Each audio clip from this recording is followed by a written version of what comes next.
dhaweynayaa oo aan stage-ka ugu yeerayaa Saadiya Caalin oo ah country director-ka hay'adda caalamiga ah ee Plan International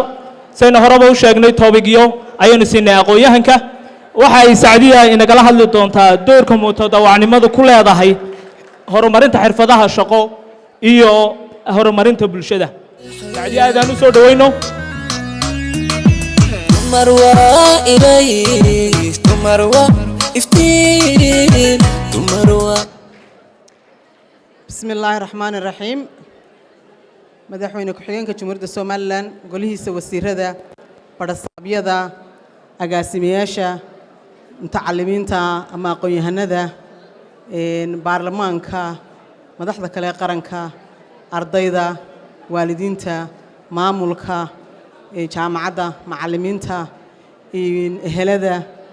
bahda saxaafadda iyo marti sharafta kale ee ballaaran ee halkan ka soo qayb gashay waxaan ku salaamayaa salaanta islaamka assalaamu calaykum waraxmatullaahi wabarakaatuh salaanka bacdi mahadoo dham ilaahay ayay u sugnaatay oo halkan isugu keenay madashan quruxda badan leh ee ay ardaydu ku daahmeerayso waxbarashadoodii koowaad iyo qaybtii labaad runtii aniga farxad weyn ayay ii tahay maanta inaan idinkala soo qayb galo madashan layna qoondeeyo mowduuc aad ugu dhow qalbigayga oo ah doorka uu ku leeyahay mutadawacnimadu inay kobocdo dhalinyaradu iyo bulshada uu leeyahay horumarka bulshada mutadawacnimadu qofba sida u yaqaano ayay maxay ahayd inta badan ku xidhan tahay mana aha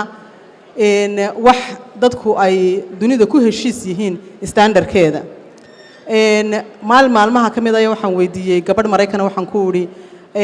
waxaan ogahay Mareykanka oo kale in sanadkiiba 770 milyan oo qof ay ku tadawacaan waqtigooda lacag la'aan dalkaasi u horumariyaan maxaa u taqaanaan kelmadda mutadawacnimo waxay igu tiri kelmadda mutadawacnimo waxa weeyaan waa caring qofkii dareynaya dalkiisa iyo dadkiisa in dib ugu celiyo kaasa sameeya marka maanta ardaydiinan maxay haytay 364 dhan hadii mid kasto uu halkiisa uu kaga beegmo bulshada horumarkeeda waxaan rumaysanahay wax weyn inay qabsoomayso ka shakhsi ahaan markii aan bilaabay mutadawacnimada tusaale ahaan baan idin soo qaadanaya aniga naftayda ku saabsan xilliga aan bilaabay mutadawacnimada waxay ahayd xilli aad u adag oo runtii ishu ay ka hanfogeyd maanta waxaan ka gaadhay mutadawacnimo waxay ahayd xilli ay noloshu adkayd waa xilli aanay xataa baabuur jirin dhowr basoo yaryar Hargeysa ka shaqeeyaan qaarkood aanay dalcadda ka bixi karin waxay ahayd waqti adag laakiin maanta fursado badan baa maanta jira dhalinyaro badan baa maanta maskaxdoodu korodhay oo wax baratay wax badan wax ka bedeli karaya marka maxay mutadawacnimadu u tari kartaa dhalinyarada maanta halkan ka qalin jabisay kow waxay siinaysaa wax la yiraahdo transferable skills waxay baraysaa si maxay haytooy ay ugu dhibarsanaadaan shaqooyinka ka hor iman doona marka ay shaqo galaan hadii aanay shaqaynayn baymaka mid kale waxaan doonayaa inaan hoosta ka xariiqo arinta odhanaysa mutadawacnimada in ardayda iyo dadka maxay haytay imkun jaamacadaha ka qalin jabiyay ay mutadawacin yihiin maaha internshipka iyo mutadawacnimadu waa kala laba mutadawaca waxa noqon kara qof dhaqtara qof engineer qof full time shaqahaya maxay haytay ma garanayo noloshayda intii aan kaalin qaaday anigoo full time job haya aanan qaban saacado kamid waqtigayga maxaa la yiraahdaa mutadawacnimo marka ha u fahmina inay tahay mutadawacnimadu intiinan maanta qalin jabisay ama aan ku jirin suuqa shaqo laakiin maanta culayska waxaynu u saaraynaa in da'yarta iyo maxay haytay mutadawacnimadu xiriirka ay leeyihiin inay ku kobcaan ma dhaweyd madaxweynaha Xuseen wuxuu halkan uu ka sheegay jaamacadda wuxuu halkan ka sheegay inay jiraan fursado waxbarasho fursadaha waxbarasho waxyaabaha maxay haytay qofka ardayga u saamaxa waxa weeyaan mutadawacnimadiisa goos wax markad wax bixisid ay wax ugu soo noqdaan waxa weeyaan markad adiga maxay haytay wadankaaga iyo dadka dib wax u geliso ayaa adigana Ilaahay xaqiisa uu ka taakulaynaya ad wax ka qabanaysa hadii maanta uu la isku xidhaynayna waxaan ku tadawacaynaa xafiiseebel ama wasaaradda Heblaayo ama maxay haytooy maamul Heblaayo inaan wax la qabano maaha waxa ku xidhan tahay brijira xaafadaada ku yaala ama meel yaro iliilada oo ku taalo biyo maxay haytooy ay gooyeen intay isu timaadaan in dhowr qof oo xaafadda inay maxay hayto ay dhagxaan ku guraan marka mutadawacnimadu sida shaqa carbinta oo kale structured maaha waxa weeyaan wax voluntary waxa weeyaan waa mutadawacnimo waxaad adigu qabsan karaysid waxa weeyaan waxay kordhisaa wax la yiraahdo social capital waxa weeyaan waa raasamaal bulsheed raasamaal bulsheedkaasi waxa uu yahay marka kasta oo aad waqtigaaga si mutadawacnimo leh aad dalkaaga iyo dadkaaga u geliso waxaad baranaysaa dad cusub oo u arkaya shaqadan aad qabatay inay ahayd mid qalbigaaga ka timi mid maxay haytooy ka timi waqtigaagii mid aad u hurtay dadkaaga iyo dalkaaga marka taasi waxay dadka u kordhinaysaa in ay ku hanweynaadaan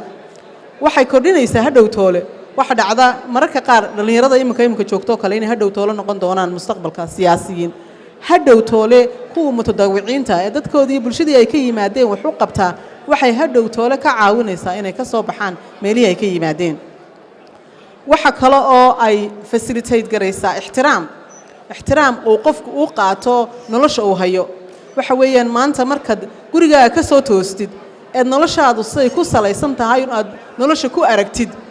way ka duwan tahay marka waxay kuu furaysaa indho kale oo ku ixtiraamtid nololaha dadka kale kuna qiimaysid nolosha laga soo wada toosay subaxaasaa ka magaalada Hargeysa inay kala wada duwan tahay qof kastana aanu taad ku nooshay aanu ku noole haday wanaagsan tahayna tu ka liidataa inay jirto tu ka liidatana tu ka sii liidataa inay jirto marka taa laftirkeeda waxay ka caawinaysaa mutadawacnimadu inaad albaabada aanad arki karahayn inaad gashid waxay kale oo ka caawisaa wax la yiraahdo active citizenship qofka mutadawici wuxuu kor u qaadaa maxay haytay ama uu fahankiisa ay kor u qaadaa wadaniyada dalkan waan u dhashay dadkan waan u dhashay maxay haytay ku kordhin karaya hankaaguna inuu ahaado oo kaliya tamaha intii yarade xayndaabka yaraad ka timi waa inaad ka kortaa waa inuu volunteerismkaagu aanu noqonin inta kugu xeeran waa inuu ka sii durkaa waa inuu gobol waa inuu dal waa inuu qaarad waa inuu dunida maanta waxa jira dunida markaad eegtid website-ya jira oo maxay hayto loo dedicate gareeyay inay dadka volunteerismka sameeya ay la shaqeeyaan marka waxa weeyaan idinkana indhihiina fura haday tahay dalka gudihiisa iyo haday dibihiisaba tahay waxa weeyaan waxa muhiim ah inay aad waqtigiina aad gelisaan mutadawacnimo idinka oon ka sugahaynin waxba mararka qaar markaad sugaysid in return markaad rajo ka sugaysid lacagina meesha kaaga soo noqoto waxa weeyaan niyad baa kugu dhacaya niyadka waxa la maalin kasta halkaas sii socdo maalin kasta waxaan sameeyay maalin kasta waxaan qabanay laakiin waxba kama faa'iidayo laakiin mutadawacnimadu way ka duwan tahay waxa weeyaan adiga ku jarabaraysa adiga ogaanaysa waqtigan aad gelinayso inaad ilaahay dartii iyo dalkaaga iyo dadkaaga aad u qabanaysid marka iyadoona ogeyn ayay iyadoo package ka fiicana kugu soo noqonaysa hadda bulshada iyana waxa u qaban kartaa bulshada waxa u qaban kartaa waxa weeyaan bulshadu waxay noqotaa bulsho isku tiirsan bulsho iskaashata bulsho oo aan ku xidhnayno mar kasta markay wax dhacaan inay u raadsadaan dawladda caawimo inay maxay haytay cidii ay accountability-gooda haysay inay wax ka raadsadaan dawlad isku tashaday oo iyagu wax qabsado oo bulshadooda ku tashado dhalinyaradooda ku tashado dumarka xaafadooda ku tashada inay noqdaan waxaan la kulmay dumar runtii aanay maxay haytay awoodoodu imika sida muuqata aanay ka muuqanin talka laakiin waxa weeyaan 26,000 oo dumar oo waxa la yiraahdo self help group iyaga iskood isku caawiyo dumarkaasi waxay ka shaqeeyaan bulshada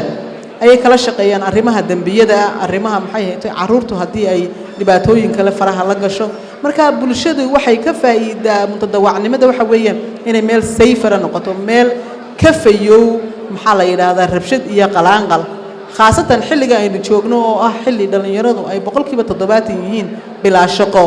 waxa weeyaan aad bay khatar ugu yihiin inay ku dhacaan dhibaatooyin sida maxaa la yiraahdaa rabshado kale marka mutadawacnimadu tamartii iyo xoogii iyo waqtigii ay hayeen dhalinyaradu ayay u rogayaan mid positive oo dalkooda wax ka qaban karayaan waxa kale oo ay ka caawinaysaa waxa weeyaan markay bulshadu la shaqayso da'yarta waxay fahmayeen aragtida ama maxay hayto rabitaanka ama waxyaabaha gaarka ay u baahan yihiin dhalinyaradu maanta waynu ognahay wadankeena saan sheegay 70% sida la sheegay waxa weeyaan waa dhalinyaradii hadii in gaar ah 30% kaas maamulkiisa madaxda ku jira ama waalidii ay doonaan inay u go'aan gaadhaan iyagoo aan taladoodii maxay hayto waxba kaga darsanin inaan maxay hayto laga gaadhaynin guulo badan because kuwad waxaan u sameeynaysiba qayb kama yahayn marka bulshada waxay siisaa in ay hesho horumar isku dhafan oo maxay haytay dhalinyaradu hogaaminayso oo ah majority-gii maxay haytay dalkaas waxa kale oo ay ka faa'iido bulshadu waxa weeyaan waa long term investment waxa weeyaan friends baad samaysanaysaa mustaqbalka ninka maanta dhalinyarada ama inanta dhalinyarada ah ee xaafadeeda si fiican uga shaqeysa ixtiraam bay bulshadeedii ka helaysaa xaafadeedii ka helaysaa way koraysaa dalkii bay ka helaysaa hadhow toole markay meel gaadho gabadhaasi ama ninkaasi wuxuu soo noqonaysaa bulshadii ay ka timi marka bulshaduna iyay arkayn shaqadan yar ee mutadawacnimada loo arkayo inay tahay wax yar oo kooban oo qofkaasi markaa u qabanayo laakiin inay tahay inay maal gelinayaan mustaqbalka dheer ee bulshadooda maanta haddii ay noqoto qof ganacsado oo maxay tahay lacag badan haysta xaafadii uu ka yimi isagoo qabiil ku eegahaynin uu ka soo shaqeeyay way uga duwan tahay xaafadaha kale marka waxa weeyaan dhalinyarooy waynu ognahay maanta arday badan baa maasha Allah jaamacada ka qalin jabiyay waxaan garanayaa ama rag badan oo ama dad badan oo halkan hortayda fadhiya ay garanayaan xilli la oran jiray hebel waa jaamici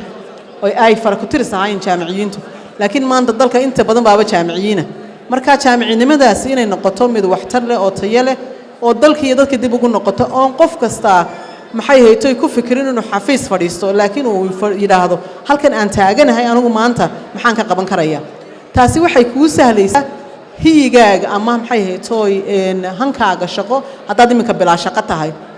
ayay kuu sahlaysaa inaad mutadawac noqotid waxay kuu sahlaysaa inaad inteen shiib heshid inaad ka sii korodhid inaad maxay haytay aad heshid maxalkii shaqo full time waxa la sameeyay cilmi baadhis 2000 iyo maxay haytay 2022 iyo tu ka horeyso la sameeyay 19 oo la isbarbar dhigay waxa la sheegay dadka wax shaqaalaysta boqolkiiba 85 inay door bidaan markay shaqaalaysanayaan qofka mutadawacnimo ku soo shaqeeyay waqtigiisa soo galiyay mutadawacnimo ma aha arintaasi arin simple hoos u dhigi kartaan ama adeeg waxa weeyaan ilaahay baa dhan kale kaaga package gareynaya marka waqtigaagii aad geliso wax ku ool waxa kale oo ay maxay haytay soo saareen researchadaasi in dadka mutadawacnimada qabta ama ha yaraadaan ama ha weynaan inay cimrigoodu dheeraado maxay inaga diinteena islaamku inoo sheegtay waxa inoo sheegtay dadka maxay haytay sadaqada bixiyo waxaad sadaqadu bixisana maxaa ugu fiican oo waqtigaaga iyo xoogaaga inaad geliso taasina way kugu soo noqonaysaa iyadoo wanaagsan waxa kale oo maxay haytay mutadawacnimada ku sameyn kartaan oo kale inaad waqtigiina aad research aad samaysaan dad imka gamciina laabataan oo tidhaahdaan shaqo ma sugaya shaqo ma sugaya maxay haytay waqtigu saas inuu dhaafay marka waxaan ku soo gabagabeynayaa mutadawacnimadu waxa weeyaan soo lama oran jirin seef laba afle waxa weeyaan faa'iido laba afle dhalinyarada iyo bulshadu way ka faa'iidayaan yaan la fadhiisanin yaan la sugin shaqo xafiis assalaamu calaykum waraxmatullaahi wabarakaatuh